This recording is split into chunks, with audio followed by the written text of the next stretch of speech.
Wells Fargo's international strategy, they are currently in 36 countries around the world, mostly in the Americas, European, and Asian markets. There is a location in South Africa and one in Australia. And so how they're off of their own website, they do invest internationally, and they have international clients as well. And they also have offices international for people that are traveling, such as myself. If I had a Wells Fargo account and I was traveling abroad, they do have places for me to go visit, branches and such. They have headquarters in different countries as well.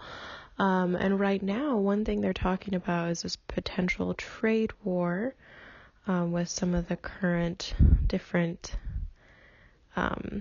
government, people in charge right now might be instigating different things than some people thought were going to happen.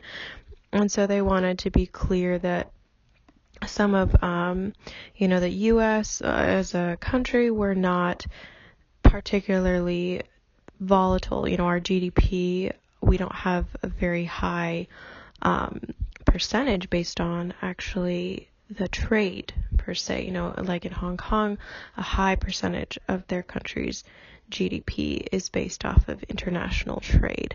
And so U.S. is not as, we are obviously we import a lot, and so that might have some potential. And Wells Fargo touched on that. Some of their investors had some concerns, and they said, no, like in general, this is a quote, we believe that investors concerned about global economy's growth should stay tuned, in developments in the world's largest economies.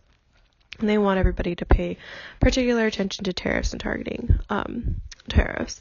And so as for their international strategy, I know they're wanting to continue growing internationally. They are beginning, I believe, to offer services abroad in just a couple countries, although they have offices in many countries. So right now, I think this is just the kind of, they began their international strategy, but it's growing.